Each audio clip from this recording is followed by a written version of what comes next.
आपका क्वेश्चन आता है कि आप बोलते हो कि मैं पहले नंबर रेंज बनाऊं या मैं पहले टाइप बनाऊं। नहीं सर, नंबर रेंज तक मतलब नहीं समझा। जैसे आपने शुरू में बताया था मुझे हेलो। कंपनी बना। एक मिनट।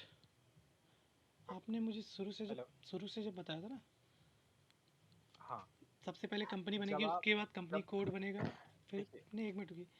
तो वो स्टेप मुझे सीखने हैं, बाकी तो मुझे बनाना अच्छा। आता है। अच्छा। एसपीआरओ से सीखना है क्या पूरा? नहीं, इस पी आर ओ से तो पता है, नंबर रेंज तक पता है, हाँ। उसके आगे दिक्कत आ रही है। सर यहाँ से MMNR जो है जी ना, जी फिर हमने वो जी पूरा कंप्लीट कर लिया, नंबर रेंज जी बना सर। लिए। उसके हाँ। आगे के स्टेप में तो दिक्कत आ फिर रही है।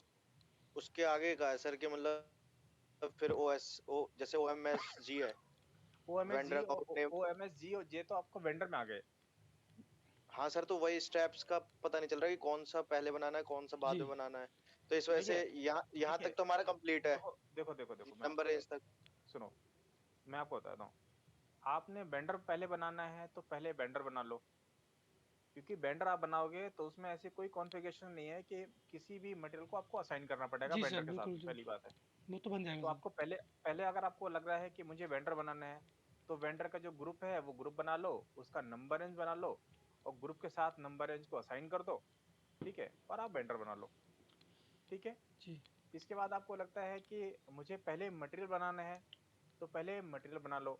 पहले उनके टाइप्स बना लो, फिर इंडस्ट्री बना लो। इंडस्ट्री बनाना है तो बनाओ, क्योंकि सिंगल स्टेप का ऑलरेडी उसमें उसमें कोई बहुत बड़ी बात नहीं है। वो सारा बना लो। जी मटेरियल का आपका जो ग्रुप है वो ग्रुप बना लो। नंबर रेंज को अगर इंटरनल काम कर रही है, तो आपके जो टाइप्स बने हुए हैं उनके साथ आप एक एक करके असाइन कर दो। फिर आप बना लो मटेरियल। तो वो आप पे डिपेंड करता है कि आप पहले वेंडर बनाना चाह रहे हैं या पहले मटेरियल बनाना चाह रहे हैं। और बहुत से लोगों को ये क्वेश्चन आता है कि सर, नंबर रेंज बनाने से पहले मैं नंबर रेंज पहले बनाऊं कि टाइप पहले बनाऊं? अगर आप नंबर रेंज को बाद बनाएंगे तो असाइन किसके साथ करेंगे? क्योंकि जब तक आपके टाइप बनेंगे नहीं, तब तक वहां पे टाइप दिखेंगे नहीं मटेरियल के। दिखेंगे नहीं तो असाइन किसके साथ करोगे? तो पहले टाइप बनेंगे, इसके बाद नंबर रेंज बनेगा। नंबर रेंज का जो वहां पे आपका ग्रुप होगा, वो बना के उसको असाइन करना है। मैं प्रोसेस आपको बता देता हूँ। ठीक है? जी जी सर। हम्म।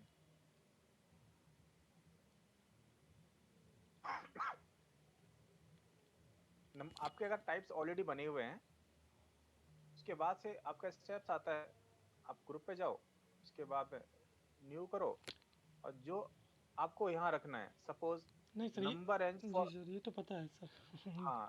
ठीक है। आप ये सारे स्टेप कर लो। फिर आप चाहे पहले बना लो, वेंडर बना लो, चाहे पहले मटेरियल बना लो। सर, यही तो मैं इसके कंफ्यूज, इसी में तो कंफ्यूज था कि मतलब सही इसका तरीका पहले क्या है, क्या बनाने का बनाना? सही तरीका बनाने का क्या ठीक है। है।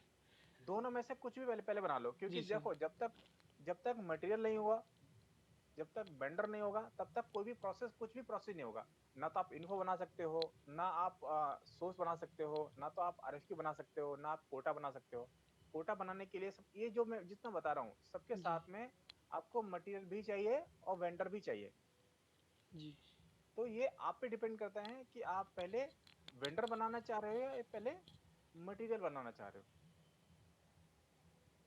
इसके बाद अगर आपको एक राइट प्रोसेस जानना है, तो अभी तक हमने पढ़ा है कि इन्फो पढ़ लेते हैं, उसके बाद सोर्स लिस्ट बना लेते हैं। जी ठीक है ना? अगर आपको एक राइट वे जानना है, तो इसके बाद आप हमेशा आरएफक्यू बनाना। आरएफक्यू ही एक ऐसा सोर्स है जो प्राइस को फाइनलाइज करता है, वेंडर को फाइनलाइज करता है। भाई, आप इन्फो रिकॉर्ड बनाते हैं, अभी तो मेरी मन मर्जी है कि जी। मैंने एक वेंडर क्रिएट करा और मैंने इन्फो रिकॉर्ड रेडी कर दिया। हम्म, बट इन्फो रिकॉर्ड में जो प्राइस आता है, वो प्राइस कहाँ से आता है? प्राइस आता है कि मेरे पास अगर कोई 5 वेंडर या 7 वेंडर हैं, मैंने उनको आरएफक्यू के लिए एक आरएफक्यू जनरेट किया, उसमें मेरे को डेडलाइन देनी पड़ेगी और डिलीवरी डेट मेंशन करनी पड़ेगी कि भई मेरे जो 5 वेंडर होंगे, मैं पाँचों वेंडर को एक आरएफक्यू जनरेट करके दे देता हूँ और मैं उनको बोलता हूँ कि आप मुझे ये डेडलाइन है आपके आरएफक्यू की, कि मुझे 2 दिन के अंदर आरएफक्यू चाहिए, कि आप क्या मुझे प्राइस देंगे? अगर प्राइस फाइनल होता है, तो डिलीवरी डेट भी है इसमें। अगर उसके अंदर आप दे सकते हो तभी प्राइस आप देना, अदरवाइज वो मेरे लिए यूजलेस होगा। वहां से आप वेंडर फाइनल करोगे और वेंडर फाइनल होगा कब? जब आपका प्राइस फाइनल हो जाएगा। उसके बाद आपका इन्फो रिकॉर्ड बनेगा।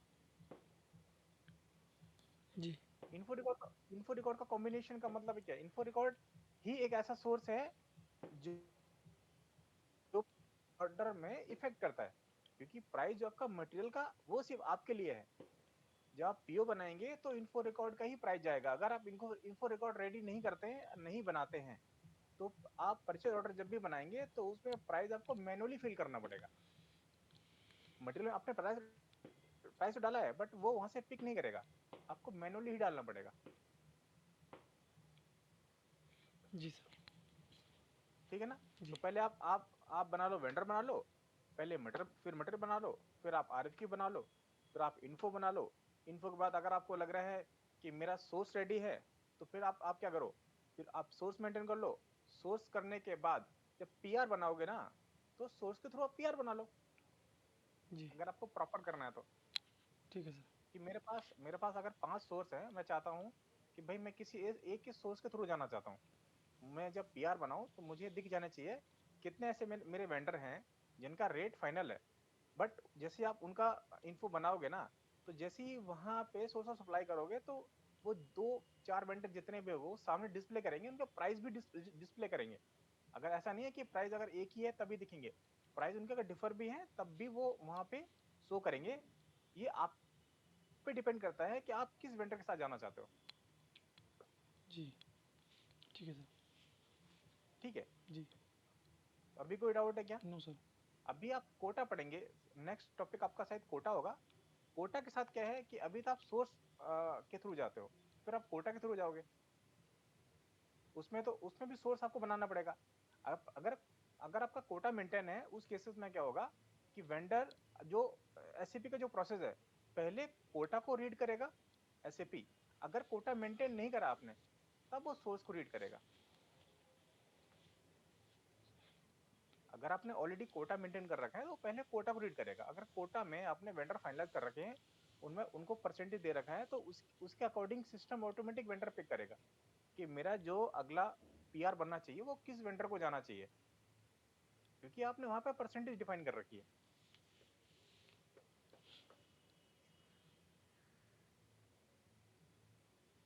ठीक है? जी सर। हाँ, राजेश जी,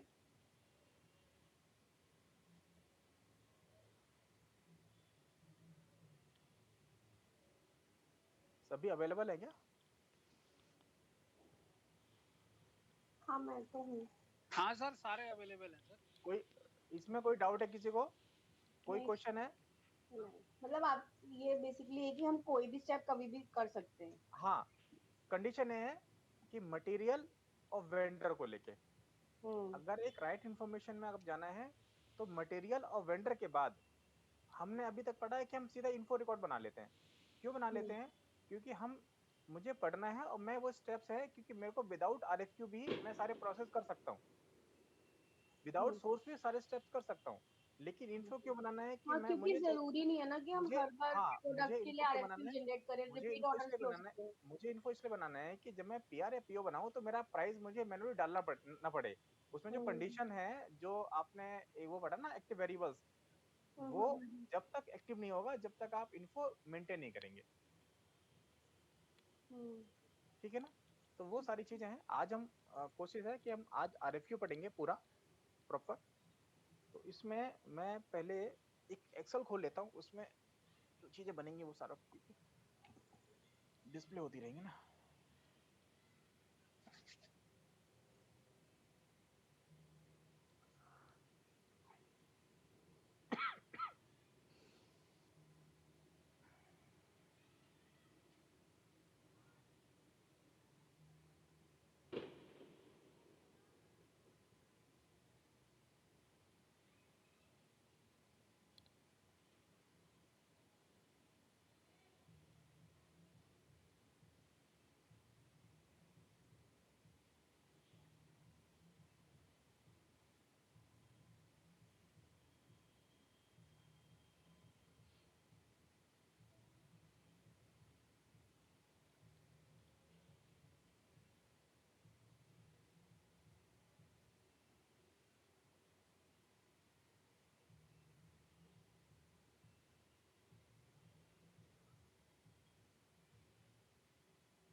मैं मटेरियल ये मेरे को मैं ये ले लेता हूँ फर्स्ट वाला 133301693 ना।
दस 84 86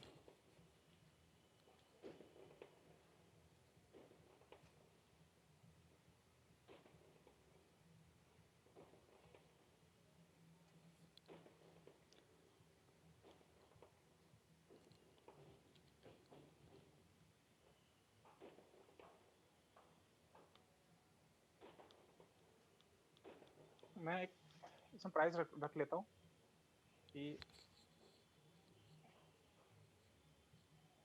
140 90 एंड 120। इसमें कंडीशन भी रख देता हूँ। यहाँ पे कंडीशन क्या है,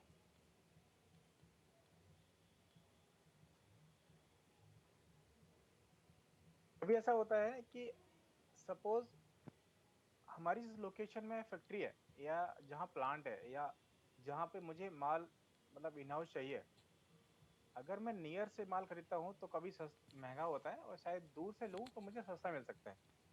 लेकिन मुझे वहाँ पे थोड़ा सा ये देखना पड़ेगा कि फ्रेट कॉस्ट क्या आती है। राजेश जी,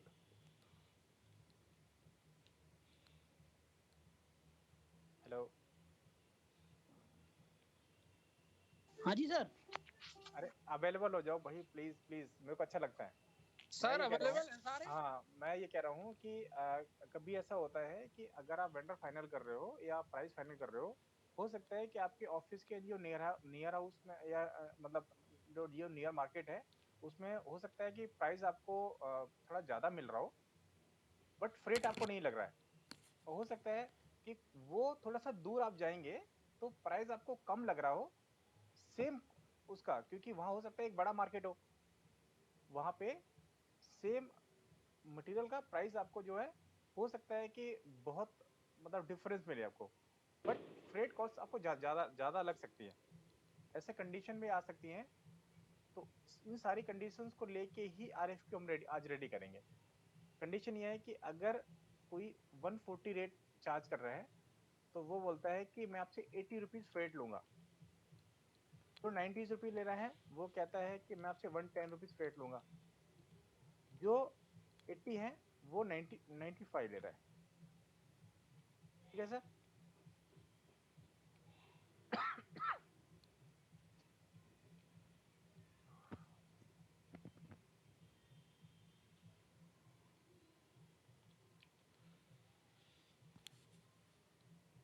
चलिए फ्राइड आपने क्या कह रहे हैं, बता बताओ। सर आपने जो प्राइस अभी बताया था ना, ये क्या चीज़ से, ये मेरे को समझ में नहीं आया। जब एट आप नहीं। जी आरएफक्यू क्रिएट करोगे, जी। आरएफक्यू, तो आरएफक्यू में आपको सारी चीजें आपको पता होनी चाहिए कि भाई मेरा जो मटेरियल है तो मेरी कॉस्ट ये लगनी चाहिए। ठीक है ना। हम्म। मैं सब कुछ फाइनल करके दूं कि मेरा जो मटेरियल की जो कॉस्ट है और प्लस फ्रेट कॉस्ट है। सही, फ्रेट कॉस्ट क्या होती अगर है? मैं चारों फ्रेट जहाँ से भाड़ा जिसे बोलते हैं हिंदी में। भाड़ा जो किराया लगता है, ठीक है। हाँ किराया भाई, जी उसमें सर। गाड़ी से आएगा उसे जी किराया, उसे जी फेयर सर। नहीं बोलते, तो उसे फ्रेट बोलते हैं। जी सर। है ना। तो मैं चाहता हूँ जो मेरा प्राइस फाइनल हो, वो प्राइस फाइनल उस बेस पे हो कि मेरे को उसमें जो कॉस्ट ऑफ द मटेरियल है वो प्लस फ्रेट कॉस्ट जी दोनों ही इंक्लूड होनी चाहिए। उस बिहाफ पे मेरे को वेंडर फाइनल करना है। जी सर। भाई मेरे को नियर नियर से भी मैंने कोटेशन ले ली, हम्म, और अगर कोई बाहर से वहां से मैंने कोटेशन ले ली, तब ये कंडीशन है। वो अभी सिर्फ फ्रेट है, बट वहां पे आपको आपको कंडीशन डालनी पड़ेगी। उसका कोड्स है वो मैं आपको नोट जी नोट करा दूंगा। आरएफक्यू का जो टी कोड है ME41 है। हाँ जी, नोट कर लो। आरएफक्यू का जो टी कोड है ME41, 42, 43। Create, change and display. 41, 42 और 43। हाँ जी, क्रिएट। Change and display. एक टी कोड और नोट करो, ME9A।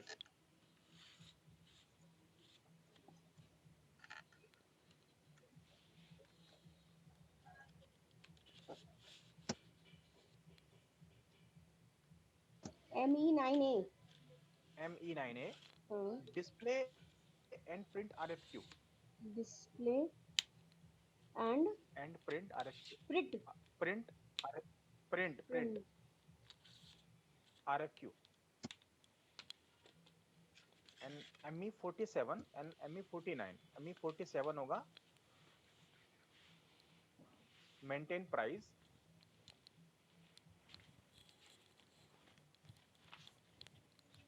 ME49 price comparison.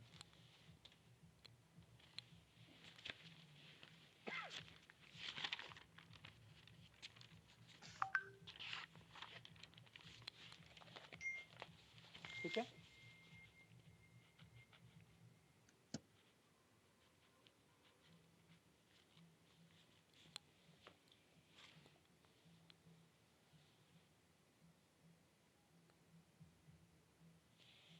सभी ने नोट कर लिया? जी सर। RFQ टाइप है ये। AN क्या है? ये AN है, इसका कोड, डॉक्यूमेंट का कोड है। जैसे PO PR का जो कोड है वो NB है। डॉक्यूमेंट का जो कोड है PO PR का जो टाइप है उसका वो NB है, बट इसका AN है।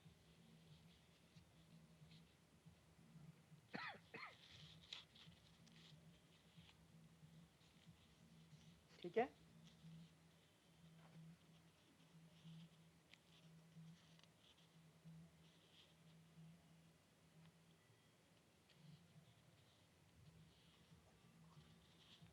प्रोसेस करूं?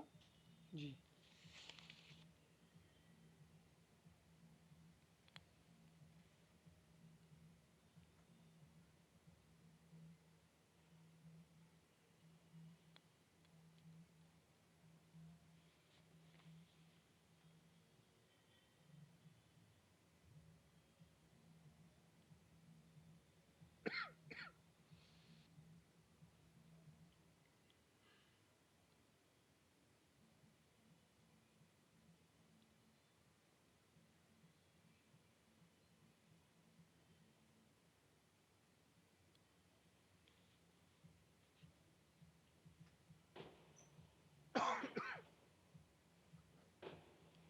सभी लोग लाइन पे क्या? जी सर। हाँ जी सर। यहाँ पे आपको एक ऑप्शन दिखेगा कलेक्टेड नंबर का। ये नंबर आप अपने मन मर्जी का कुछ भी रख सकते हैं। जब भी आप कंपेयर करेंगे इस नंबर की आपको जरूरत पड़ेगी। अगर ये नंबर आप गलती से भूल गए तो कंपैरिजन का जो डिस्प्ले है ME49 वर्क नहीं करेगा।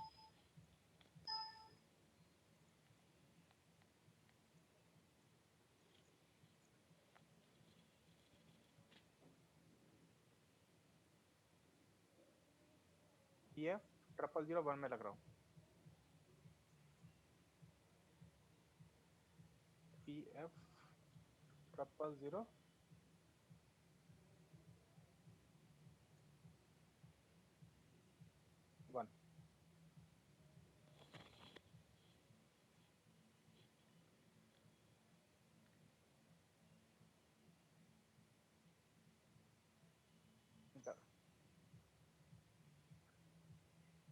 हमारा क्या था मटेरियल?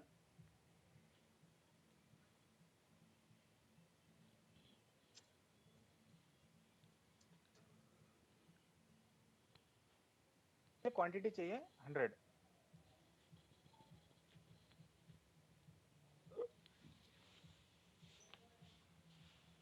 सिलेक्ट किया,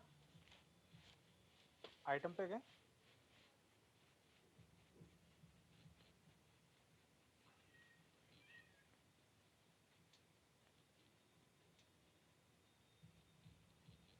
अब आता है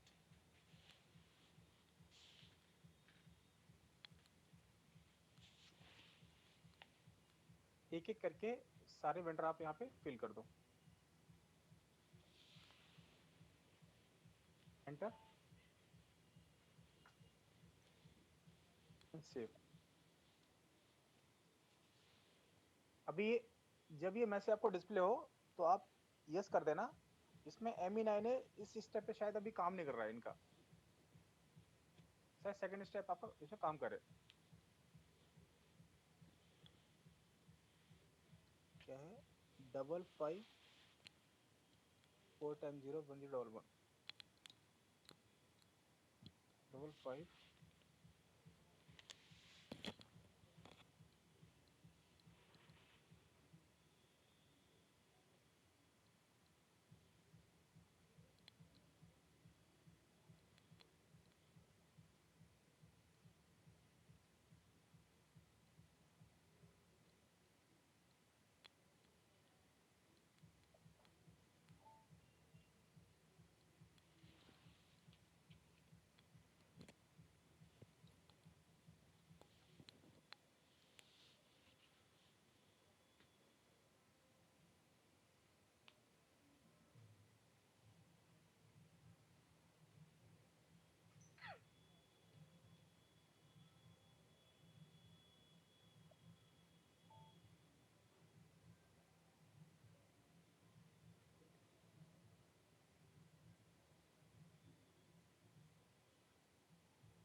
ऐसे वापस हो जाओ।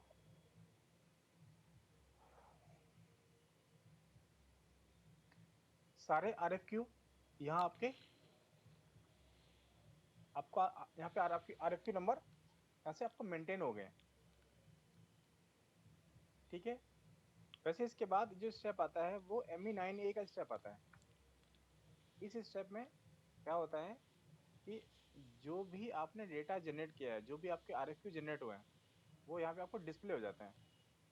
पर देख लेते हैं, अगर प्रोसेस होगा तो ठीक है, नहीं तो नेक्स्ट स्टेप करेंगे, आपको दिखा देंगे बाद में।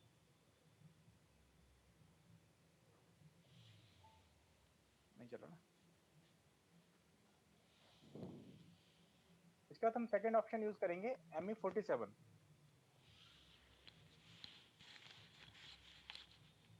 पहला RFQ क्या था हमारा?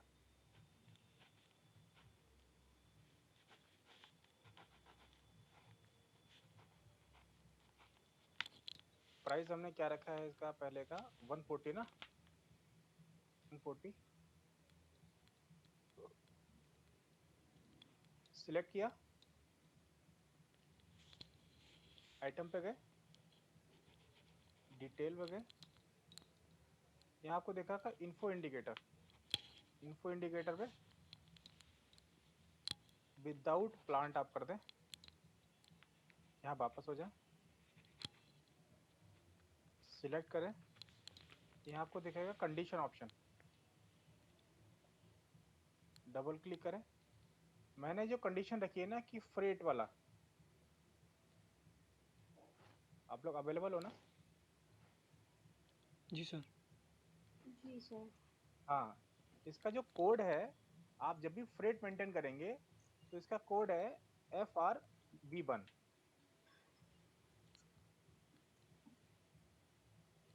ठीक है ना?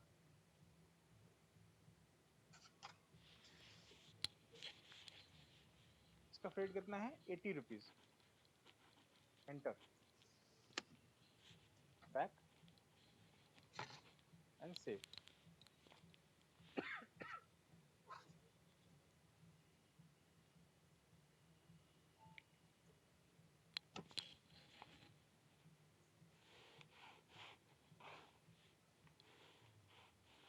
कंपैरिजन प्रोसेस अपने को सभी के लिए करना है।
कोई डाउट हो एक बार बताना, मैं दोबारा भी बता दूंगा आपको।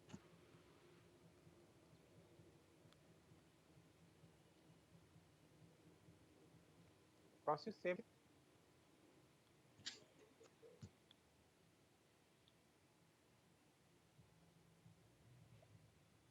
बैक एंड से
ये क्यों आ रहा है? क्योंकि हमने इनका इसका इन्फो मेंटेन नहीं किया।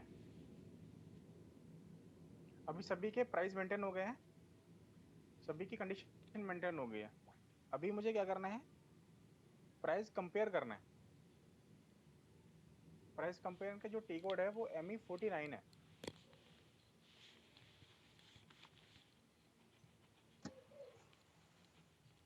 प्राइस कंपैरिजन का है ना वो तो। हाँ 49। अब जो हम यूज करेंगे वो 49 ही यूज करेंगे ना। तो P600 मेरा ऑर्गेनाइजेशन है। कलेक्टिव नंबर हमने लिया था EF0001। यहाँ पे दो ऑप्शन चूज करेंगे, mean while valuation and determine effect prices.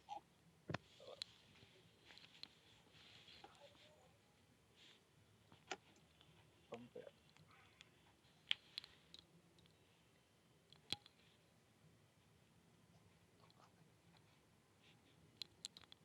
अभी आपको दिख रहा है ये जो दो इंडिकेटर हैं, हाँ जी, जी सर। जो दो इंडिकेटर हैं वो किसी एक कलर को है, और एक फर्स्ट इंडिकेटर जो ग्रीन है, हाँ, वो जो ग्रीन वाला है आप यहाँ देखेंगे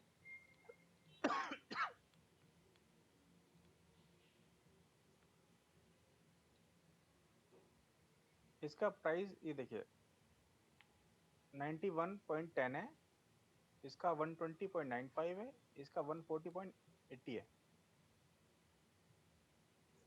ठीक है, जी सिस्टम आपको बताता है कि कौन सा वेंडर आपके लिए बेस्ट है प्राइजेस के लिए। अब वेंडर तो आपने चूज कर लिया, बट जो आपके वेंडर जो बचे हैं जिनका प्राइस फाइनल नहीं हुआ वो तो रिजेक्ट है, बट उनको रिजेक्शन भेजनी पड़ेगी ना। वो कैसे करेंगे? टिक किया मटेरियल, कोटेशन,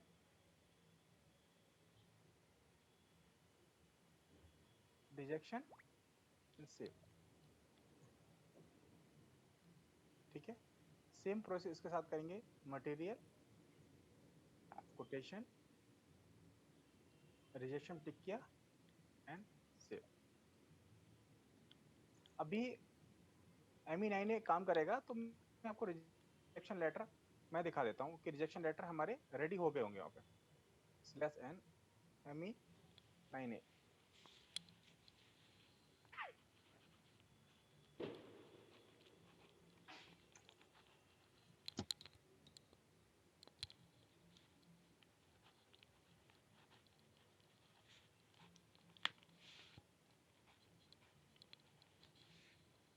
अभी आपको ये डिस्प्ले कर रहे हैं। जी यहाँ देखने के लिए इसका प्रोसेस क्या है कि आप यहाँ पे क्लिक करेंगे। अभी ये मैसेज जो है ना, आउटपुट जो मैसेज है वो जनरेट नहीं हुआ। यहाँ पे टिक करेंगे, आउटपुट मैसेज पे जाएंगे, सेकंड बटन एक्टिव हो गया। मैसेज दोबारा टिक किए, मैसेज डिटेल। अभी ये जो लेटर है ना, ये लेटर आपका जो है वो रिजेक्शन का है। इनके यहाँ एक्चुअल अभी काम नहीं कर रहा है। जो मैंने पहले कोटेशन जो बनाया था ME41 से, वो कोटेशन भी यही डिस्प्ले होता है। ठीक है, बट मेरे को तो अभी लेटर देखना है, तो मैसेज को टिक किया एंड डिस्प्ले मैसेज पे गए, तो देखेंगे रिजेक्शन लेटर RFQ का यहाँ से रेडी हो गया। 100 यूनिट का था, जो मटेरियल था वो सारा कुछ मेंशन है। ठीक है,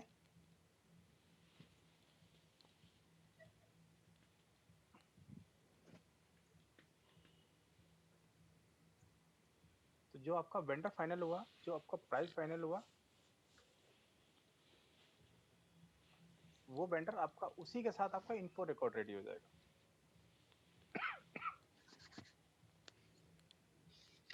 हाँ जी, for record hmm, ME11। ME11। Rajesh ji, Aryan, कोई क्वेश्चन है, कोई डाउट है, कहीं कुछ पूछना है तो आप बताएं। नो सर, कोई डाउट नहीं।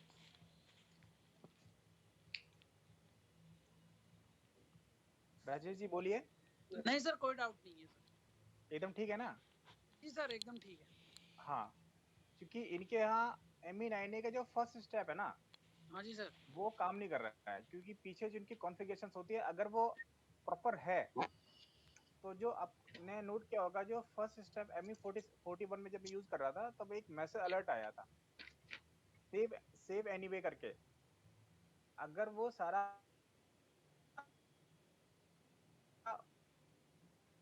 मैसेज नहीं आया, इसका मतलब है ME9 आपका प्रॉपर काम कर रहा है। अभी आप वहां देख रहे थे कि ME9 जब दोबारा से रन कर रहा था तो वहां पे एक केवल सिंगल मैसेज आ रहा था। वैसे वहां पे यस सर। दो मैसेज आपको दिखेंगे। एक वो जब आप कोटेशन बना था, और सेकंड ये जो इनका रिजेक्शन गया था।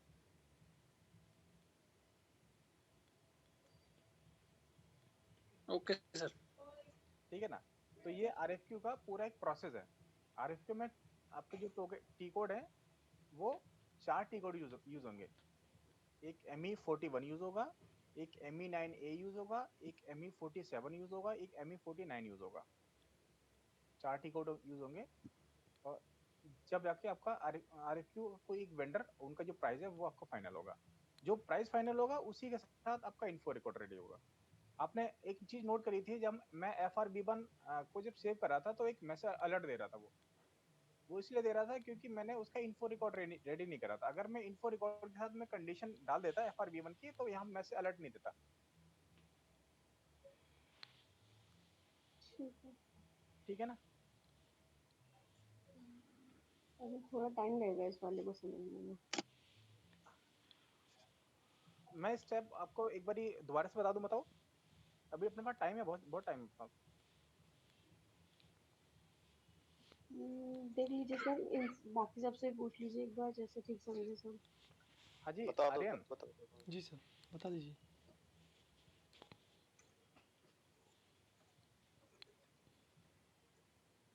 पहला टी कोड आप रन करेंगे ME41 से। ME41 में आपका जो RFQ टाइप है, हो सकता है यहाँ पे बहुत बड़े बड़े कलाकार हैं, हो सकता है वो चेंज कर दें। ये बहुत सारे बना रहे हैं ना, इसका कोई लॉजिक नहीं है,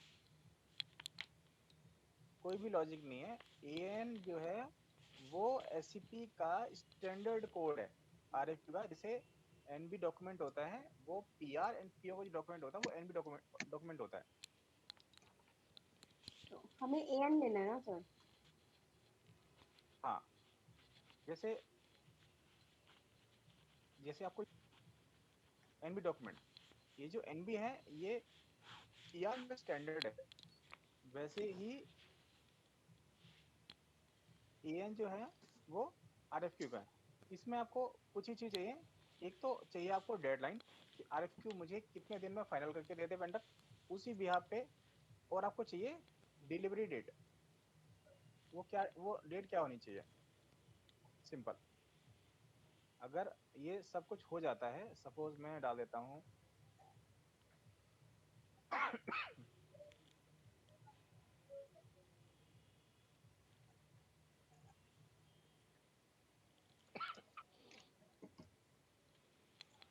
AN क्या था सर? ये AN बता दो आप। RFQ type. ये डॉक्यूमेंट नंबर है। जैसे PR PO का NB नंबर, वैसे ही जो सर स्टैंडर्ड आपकी आवाज कट SCP जा ने रही है। बनाया वो AN है। अच्छा, तो लैपटॉप अभी लेके भाई वहां बैठ जाऊं गैलरी में? नहीं नहीं सर, अभी ठीक साफ है। आ रही है तो। अभी आ रही है हाँ। सॉरी, कोई बात नहीं। ठीक है ना। तो अभी क्या है, इसमें आपको देनी पड़ेगी डिलीवरी डेट।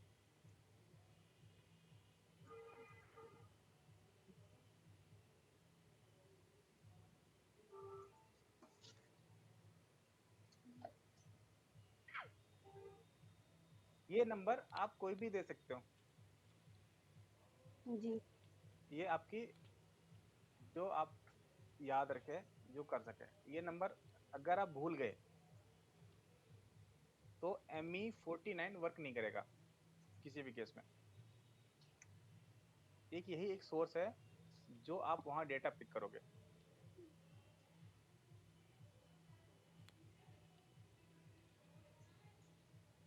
कोई भी एक मटेरियल ले लिया, सपोज ये ले लेता हूँ, इसकी क्वांटिटी मैंने 20 रख दी। तो इसको सिलेक्ट किया, सीधा गए हेडर पे। यहाँ इतने स्टेप है। हेडर पे गए, वेंडर एड्रेस पे गए, जितने भी वेंडर हैं वो सारे यहाँ डाला, enter and save, enter and save. सारे वेंडर यहीं सेव हो जाने हैं। यहाँ सेव हो जाए, नीचे आपको RFQ नंबर जनरेट हो जाएगा। वो नंबर आप अपना नोट कर लें।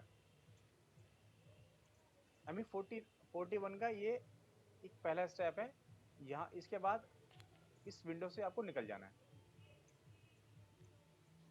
ठीक है। नेक्स्ट स्टेप आता है ME47 का। RFQ आपका बन गया है।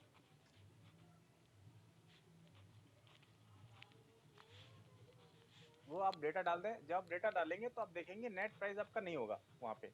यहाँ पे नेट प्राइस आप फिल करें, रो को आप सिलेक्ट करें, सीधा आइटम पे जाएं, डिटेल्स पे जाएं, यहाँ आपको देखेगा इन्फो इंडिकेटर, सी करना है विदाउट प्लांट। मुझे प्लांट नहीं चाहिए, मैं किसी, जब मेरा डेटा फाइनल हो मैं किसी प्लांट में मैं ले सकता हूँ, मुझे प्लांट नहीं चाहिए। यहाँ देख रहे हैं आप, प्लांट एंड लोकेशन मैंने अभी हाइड कर रखा है, प्लांट मुझे नहीं चाहिए। ये करने के बाद दोबारा सिलेक्ट करना है अगर आपको कंडीशन लगानी है।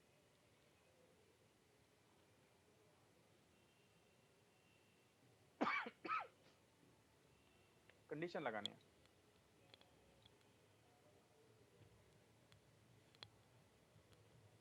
जैसे एक ग्रॉस डिस्काउंट भी होता है, RA01 होता है। ये हेलो सर, आपकी आवाज़ कट रही थी अभी। हेलो, हेलो जी सर, आवाज़ नहीं आ रही थी। अभी ठीक आ रही? अभी ठीक आ रही? जी सर। अभी ठीक आ रही है? हाँ, तो ऐसे कोर्स भी धीरे आपको नहीं आ पता रही लग सर, जाएंगे। नहीं आ रही सर। तो आपको जो भी हेलो। आवाज नहीं आ रही है? नहीं सर। Hello, hello, hello. आ रही है सर, हाँ मुझे सर, आ आवाज रही है, अभी बीच आ बीच में रही है, कटती है आवाज सर। बीच बीच में कट रही है और हाँ डिस्प्ले यार, भी हो रहा वो है तो जीजा। इंटरनेट का थोड़ा सा हो सकता है जी है ना? उसी की वजह से। तो ऐसे कई सारे आपको ना ऐसे कोड्स दिख जाएंगे, जो जैसे जैसे आप करते जाओ वैसे वैसे आपको कोड दिख जाएंगे।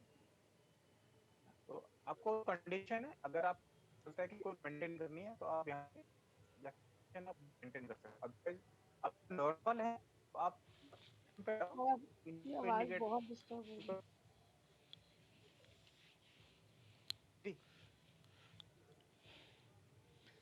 आज कट रही है क्या? सर हाँ बिल्कुल सर, नहीं आ आज रही थी। काफी वॉइस ब्रेक हो रही है आपकी। आप एक काम करो, सारे लोग डिस्कनेक्ट हो जाओ और दोबारा से मुझे ऐसा करो, ऐसा कर जी सकते हो? सर बिल्कुल। हाँ, एक बार डिस्कनेक्ट हो जाओ, मैं करता हूँ, डिस्कनेक्ट करता हूँ, दोबारा से कनेक्ट हो जाओ। और तो कोई